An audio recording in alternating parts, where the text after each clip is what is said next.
ما په تقریر کې اورځي جمعه کې وې مال خدای وې قل للمؤمنین یغضوا من ابصارهم مسلمانانو ته وایي چې خزه وګوري سترګې ښکته کوي.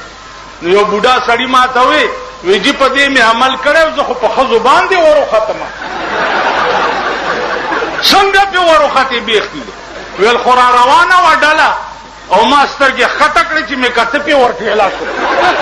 نن ګیرو والا خنزیران په نالت شو او بربنده خزه په موټر سایکل او په سکوټر باندې ځان پسې سواری کړي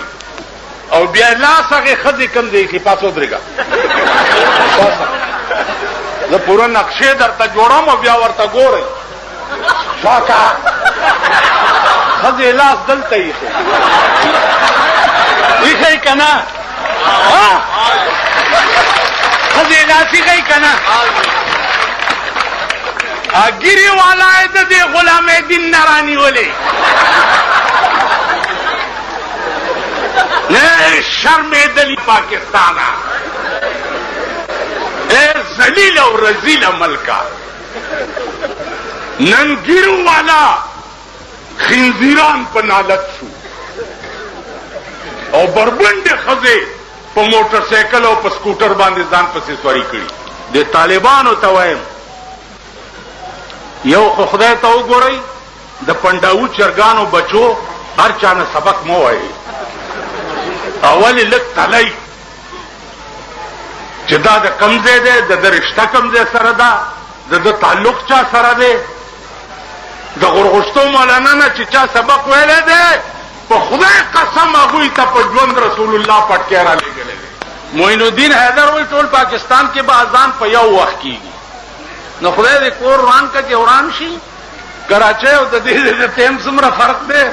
نو په یو وخت په څنګه اذان کېږي او مولا بدسی او پلانې بدسی مالدا وایي چې مولا به په خره سور جمعات ته راځي. نو نن د جلسې ورځ نه وه نن د ګډېدو ورځ ده بیا مه کوه دا نه پرېږده چې ګډېږي. په ایمان درته وایم چې زه اوس تلی شوې که نه چې دا څومره ګډېږي زه ورته یم چې شاباس شاباس او دې ښځو ته یم چې ښه دا ځان وشنوئ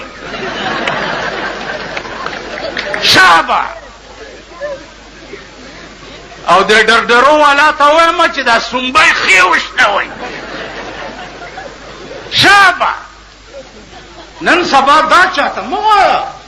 چې د کوی په غاړه ولاړي او داسې داسې چل کوي او ته ورته چې ما نه رستو نه ټیله ورکوه